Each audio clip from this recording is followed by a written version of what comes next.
नमस्कार, जरूरी बहस में आप सभी का स्वागत है। मैं हूं आपके साथ सत्यम गौर। नोएडा के बाद देश की राजधानी दिल्ली में भी सिस्टम की लापरवाही सामने आई है। सड़क पर बने गड्ढे ने एक व्यक्ति की जान ले ली है। दिल्ली के जनकपुरी इलाके में एक बाइक सवार की गड्ढे में गिरकर मौत हो गई है। दिल्ली की बीजेपी सरकार ने जनकपुरी खदान दुर्घटना के संबंध में अनुशासनात्मक कार्रवाई के तहत घटना की प्रारंभिक समीक्षा के बाद दिल्ली जल बोर्ड के 3 इंजीनियरों को जांच लंबित रहने तक निलंबित कर दिया है। बताया जा रहा है कि इस मामले में एक कार्यकारी इंजीनियर, एक सहायक इंजीनियर और एक जूनियर इंजीनियर पर गाज गिरी है। तो आपको बताते चले कि ये मामला सामने आया, इसके बाद सियासत भी तेज हो गई है। वहीं विपक्ष इस पूरे मामले को लेकर लगातार सत्ता पक्ष पर हमला बोल रहा है। अगर केजरीवाल की बात की जाए तो अरविंद केजरीवाल ने इसे हादसा नहीं, हत्या करार दिया है, जिसके बाद अब सत्ता पक्ष और विपक्ष में जमकर जुबानी जंग जो है वो तेज हो गई है। वहीं आपको बताते चले कि नोएडा के बाद अब ये राजधानी दिल्ली से दूसरा मामला सामने निकल कर आया है।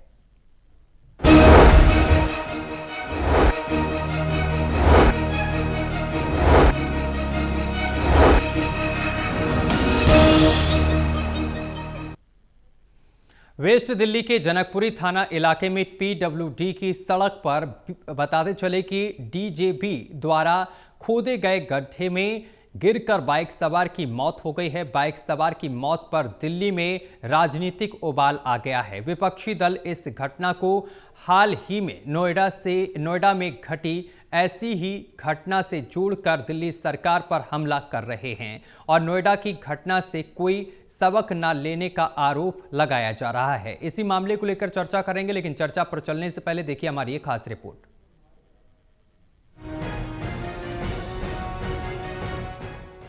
वेस्ट दिल्ली के जनकपुरी थाना इलाके में गड्ढे में गिरने से बाइक सवार युवक की दर्दनाक मौत हो गई। मृतक की पहचान 25 वर्षीय कमल ध्यान के रूप में हुई है। मृतक पालम के कैलाशपुरी का रहने वाला था और वह रोहिणी स्थित कॉल सेंटर में काम करता था। देर रात ड्यूटी खत्म कर घर लौट रहा था। ये घटना शिक्षा मंत्री आशीष सूद के विधानसभा क्षेत्र में आती है। घटना स्थल पर पहुंचे आशीष सूद ने कहा है कि जोगिंदर सिंह मार्ग पर जल बोर्ड के चल रहे काम के दौरान गड्ढे में गिरकर एक युवक की दुखद मृत्यु से मैं बहुत आहत हूं। मैं घटना स्थल पर था और मृतक के परिजनों से मिला हूं। मुख्यमंत्री रेखा गुप्ता जी और पूरी सरकार इस दुख की घड़ी में इस परिवार के साथ खड़ी है। घटना की जांच के निर्देश दे दिए गए हैं और दोषियों को सख्त सजा दी जाएगी।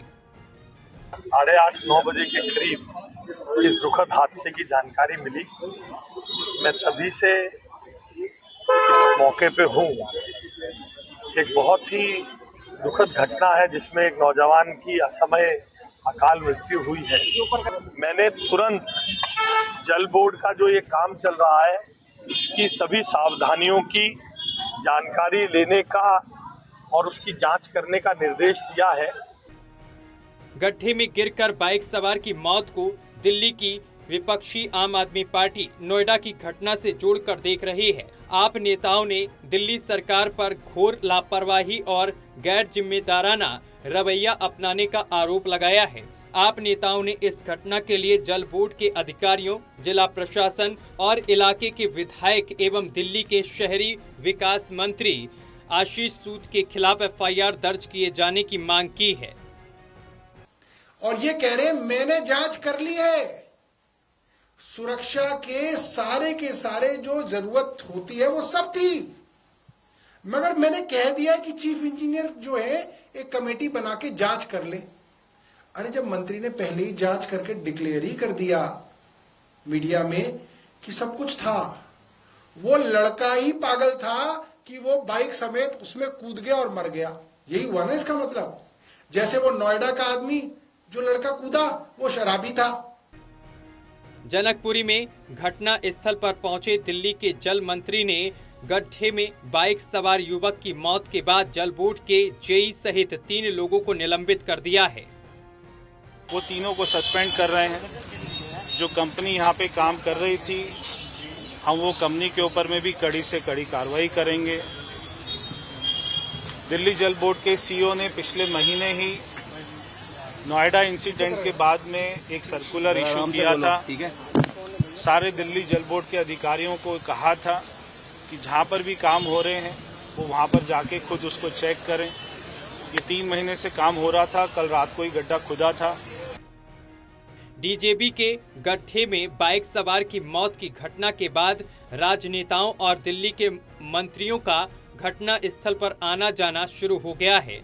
दिल्ली के शहरी विकास मंत्री आशीष सूद, फिर दिल्ली के पीडब्ल्यूडी मिनिस्टर प्रवेश वर्मा और उसके बाद आप नेता सौरभ भारद्वाज के नेतृत्व में आपका शिष्टमंडल भी घटना स्थल पर पहुंच गया है। कहने का मतलब साफ है कि घटनाएं होती हैं, लोग इनके शिकार होकर अपनी जान गंवाते रहते हैं और इनकी घटनाओं के लिए जिम्मेदार लोग कोई सबक न लेकर केवल मामले की जांच कराने का दावा करके अपना पल्ला झाड़ लेते हैं।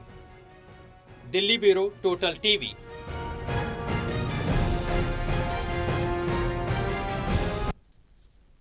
इसी मामले को लेकर चर्चा करेंगे। हमारे साथ मेहमान जुड़ गए हैं, परिचय कराते हैं। हमारे साथ विष्णु पांडे हैं, आम आदमी पार्टी से प्रवक्ता हैं, सर आपका बहुत स्वागत है। सुनील कुमार हैं, कांग्रेस से प्रवक्ता हैं, सर आपका भी बहुत स्वागत है। राहुल त्रिवेदी हैं, बीजेपी से नेता हैं, राहुल जी आपका भी बहुत स्वागत है।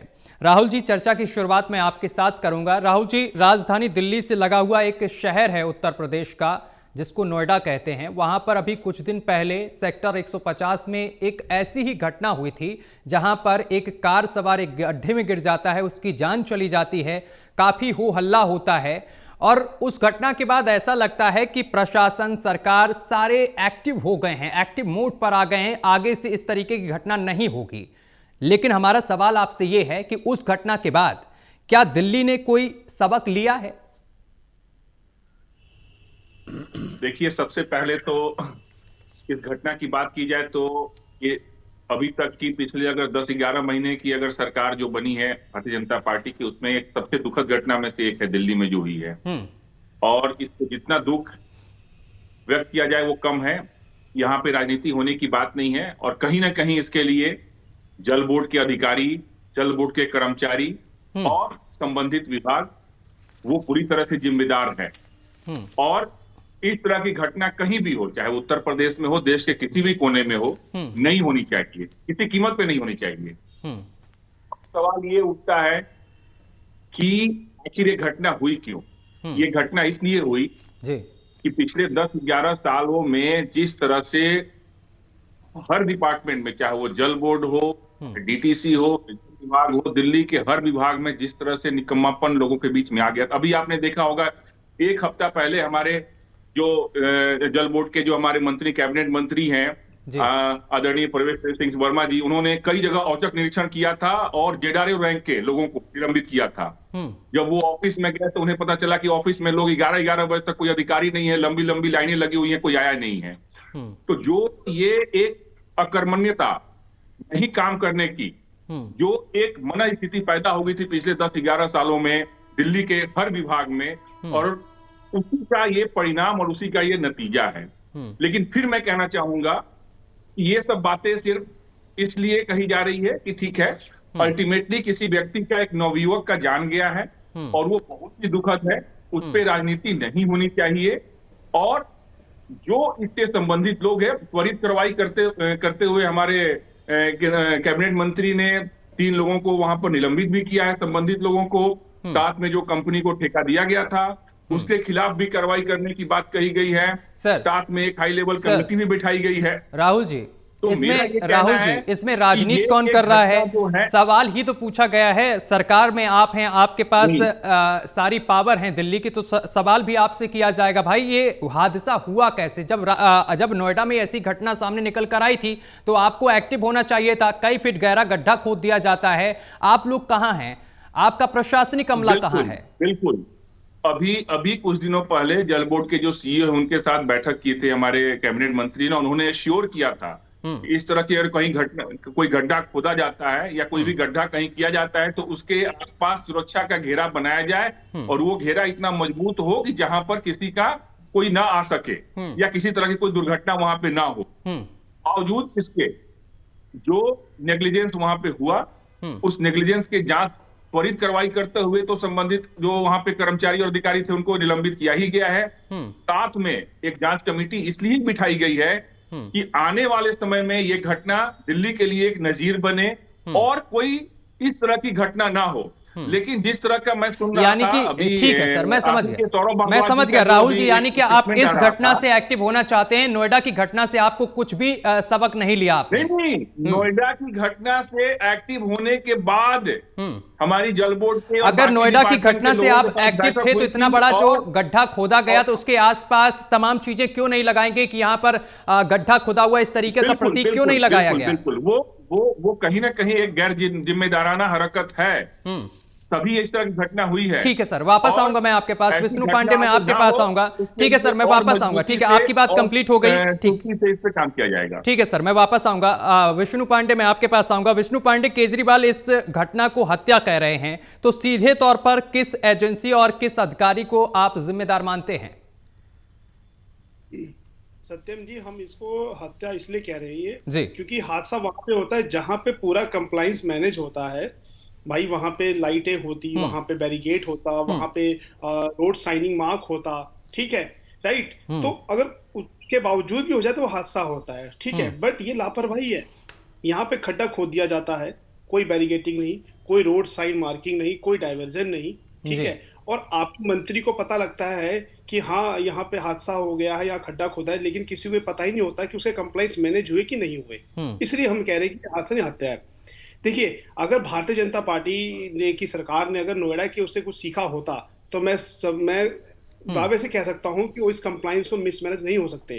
क्योंकि आप एक चीज सोचिए, अब खड्डा दिन में खुदा होगा, 4, 5, 6 बजे तक खुदा होगा जेसीबी से, रात के 11 बजे हादसा होता है, 6 घंटे तक वहां पे कोई कुछ नहीं है, कोई रोड ब्लॉकेज नहीं होती है, कोई साइन नहीं लगता है। तो इसका मतलब 6 घंटे आपके वो सो गए, आपने दिल्ली को भगवान भरोसे छोड़ा हुआ है। और ये बात एक हादसे की नहीं है। राहुल जी को मैं बता दूं, दिल्ली में सत्यम जी सिर्फ गड्ढों से एक साल में बीते जब से इनकी सरकार बनी है 220 लोगों की जान जा चुकी है सिर्फ गड्ढों में।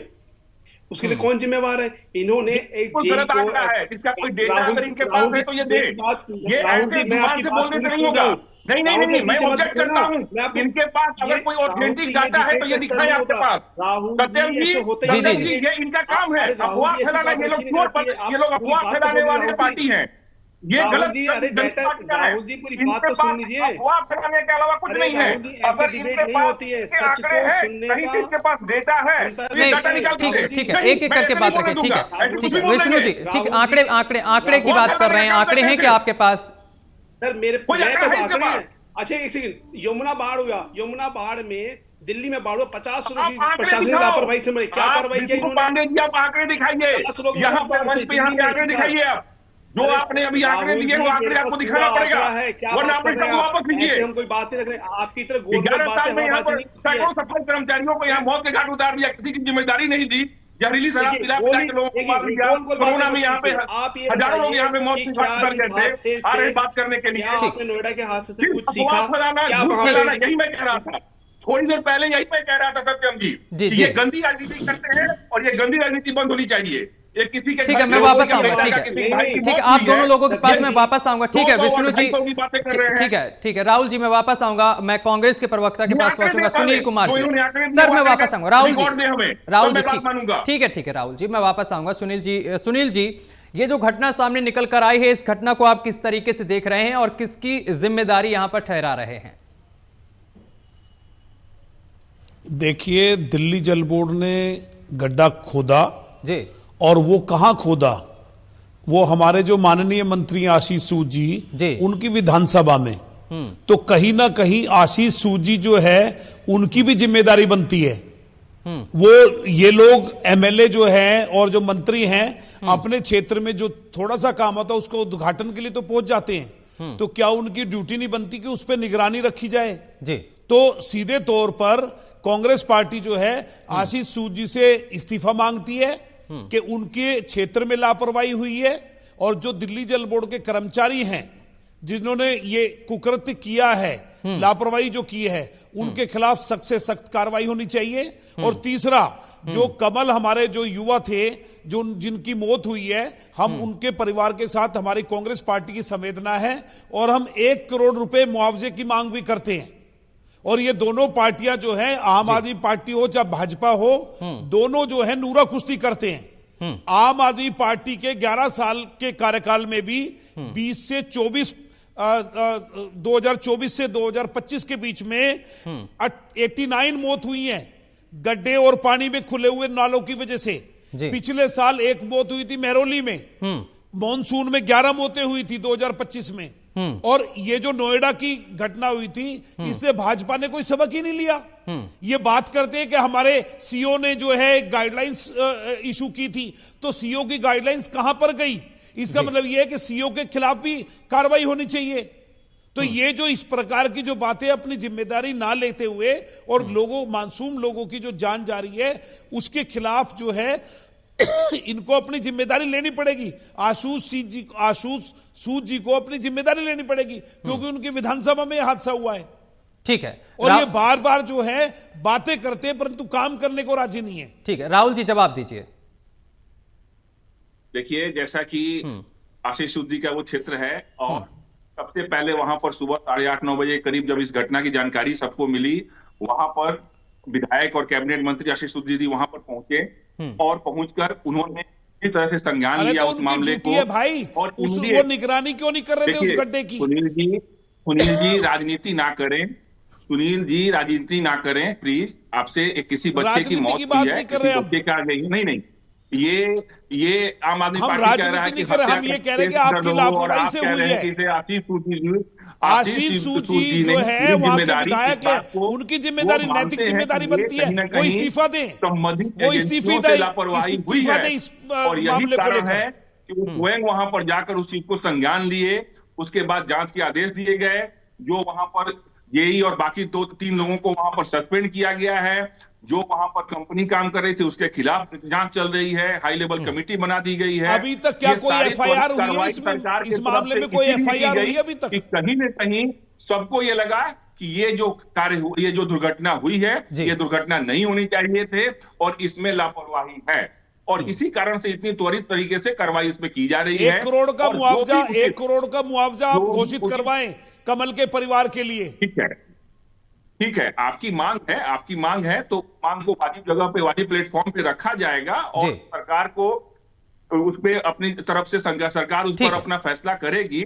लेकिन बाकी जो जिस तरह से त्वरित चीजें की गई हैं, जो कार्रवाई की गई है, और ये एक नजीर बनाने की कोशिश की जा रही है कि आगे से ऐसी घटना दिल्ली में हरगिज ना हो। ठीक है सर। और इसलिए हमारे तरफ से हमारे मंत्री, 2 मंत्री या बाकी लोग वहां पर गए, उन्होंने त्वरित कार्रवाई भी की है। और इस चीज को लेकर सब लोग को बेहद अफसोस है। ये बहुत ही दुखद घटना है और ऐसी घटना हर हाल में दिल्ली में कम से कम नहीं होनी चाहिए। राहुल जी, वापस सरकार अब इस बात को और मुस्तैदी से इस बात पर अमल करेगी। विष्णु जी, सुनील जी कह रहे हैं कि आपके कार्यकाल में भी ऐसी तमाम घटनाएं हुई हैं, आपने क्या कुछ एक्शन लिया अपने नेताओं को लेकर? क्या किसी ने इस्तीफा दिया तो उस दौरान? देखिए, सुनील जी को मैं बता दूं, इन्होंने 10 साल का आंकड़ा तो बता दिया पर पिछले 1 साल का आंकड़ा नहीं बताया बीजेपी का। भाई ठीक है, आपको आप दोनों की दोस्ती हो गई है, कोई बात नहीं, हम समझ सकते हैं। ये भी बता देते कि 1 साल में मैंने बताया कि मॉनसून में 11 मौतें हुई है पिछले साल 2025 में। मॉनसून में 11 मौतें हुई है, मैंने बोला है। पिछले साल महलौली में मौत हुई है नाले में गिरकर। सुनील जी, अरे कमाल की बात कर रहे हैं आप, मुझे तो बोलने दीजिए। आप जब बोल रहे हो चुप था। बोलिए विष्णु जी, बोलिए। अब वरिष्ठ हैं कम से कम। देखिए क्या होता है कि हादसे, मैंने बोला हादसे हो सकते हैं, इसमें कोई बुराई नहीं है, लेकिन उसमें लापरवाही की बात हो रही है। और लापरवाही पिछले 1 साल में एक बार नहीं, कई बार हो चुकी है। मैंने पूछा ना इनसे कि आखिर आप बताइए कि जो यमुना में बाढ़ है, 50 लोग मरे। पॉल्यूशन में इनका जो जितना इन्होंने बढ़िया काम किया, जिस वजह से कितनी गंदी, अभी तक जनवरी में ग्रैब 4 लगा हुआ था और कितने लोग मरे, वो भी तो लापरवाही थी। तो भारतीय जनता पार्टी जो है कभी किसी चीज की समझती है ही नहीं। आज भी देखिए इन्होंने क्या किया है। विष्णु पांडे बार राहुल जी आपको बीच में रोकते हैं और रिकॉर्ड मांगते हैं। आप क्या रिकॉर्ड लेकर नहीं बैठे? आप बताइए आंकड़े, जिस तरीके से सुनील जी आंकड़े दे रहे हैं। मैं तो रिकॉर्ड लेके आप बैठा हूं बताइए। सर, मेरे पास तो नहीं रिकॉर्ड आप ही है। पॉल्यूशन से कितने राहुल लोग जी दिल्ली के में पास मौत हुई रिकॉर्ड है? नहीं है। कहाँ बताइए सर। मानसून में किससे मौत हुई है? 10 महीने में दिल्ली में कितने आंकड़े कितने हादसे कैसे हुए यहाँ मौत हुई है? पे। और एक बात यहाँ बताइए राजेंद्र पैलेस में कोचिंग में डूबने से तीन बच्चों की मौत हो जाती है आपकी सरकार में। संगम बिहार में जल के लिए लड़ाई करने के लिए, वाटर की लड़ाई चलती है, वहां गोली चल जाती है, वहां मौत हो जाती राहुल है। जी, कम से कम राहुल जी आपको याद दिला दूं, कैम्बर में डी सिल्टिंग के 20 ऑर्डर, मजदूर डी कैम्बर में सिल्टिंग, गिर के मर डी जाते सिल्टिंग एक हैं शब्द है कैम्बर के राहुल अंदर जी, में, और डी उसमें सिल्टिंग कोई एक शब्द कार्रवाई है, नहीं डी होती, सिल्टिंग और को आप बैठ के यहाँ अफवाह फैला रहे हैं। एक आंकड़ा आपके पास नहीं है, काम करना आता ही एक नहीं आंकड़ा आप नहीं है लोगों आपके को, पास राहुल विष्णु जी। जी। अरे राहुल जी आपको पता ही नहीं कैसे काम करना है। आप ये चाहते हैं कि हम लोग नहीं, भी आप आपकी लोग भाषा काम करने वाले हैं। आपने तो 50 साल, अरे 10 साल तो दिल्ली चली रही, बर्बाद राहुल करके जी, रख दिया। देखिए सत्यम दिल्ली को सत्यम बर्बाद जी, करके रख सही दिया, बात जो पंजाब है को चुकी बर्बाद है। कर रहे हैं। आए दिन वहां हत्याएं हो देखो, रही हैं। ये चाहते सत्यम जी आप ही चाहते के नहीं पार्टी है के कि लोग वहां लोगों को सही सुरक्षित बात नहीं है। पता लगे। आज इसलिए पंजाब मेरी में आम बात आदमी पार्टी का बोले जा नेता रहे हैं। सुरक्षित नहीं है। आप बोलते सरपंच रहिए। को गोली मार के हत्या कर दी जाती है। गुरुद्वारे के सामने इनके आम आदमी पार्टी का नेता की हत्या हो जाती है। आज वहां ड्रग्स का धंधा ठीक है सर। सड़कों पे है। दिल्ली में ये 50 दूसरे को लोग बता रोज रहे हैं गायब हो सरकार रहे हैं। कैसे चलती है। सुरक्षा की लापरवाही है, उसका जिम्मेवार कौन है? ठीक है सर, समय नहीं है। ठीक है, अरविंद ठीक है, केजरीवाल, मनीष सिसोदिया, सारे लोग चंडीगढ़ में ठीक है, 30 ठीक है वहां राहुल जी, बैठे ठीक हुए हैं। ठीक है, आराम से। समय उन्हें दिल्ली से कोई मतलब नहीं है। समय हमारे कभी पास कहते नहीं। थे कि ठीक है हम दिल्ली सर, से बेटे आप हैं। तीनों लोगों का बहुत शुक्रिया हमारे साथ जुड़ने के लिए और तमाम बातचीत करने के लिए। तो दिल्ली के जनकपुरी में जिस तरीके से घटना सामने निकल कर आई है, एक गड्ढे में गिर जाने से एक युवक की मौत हो गई, जिसके बाद अब लगातार सियासत तेज हो गई है। वहीं अगर आम आदमी पार्टी की बात की जाए तो अरविंद केजरीवाल इस घटना को हादसा नहीं हत्या करार दे रहे हैं और इस मामले पर अभी तक लगातार कार्रवाई जारी है। इस पर जांच भी बैठाई गई है। वहीं 3 अधिकारियों को सस्पेंड भी कर दिया गया है।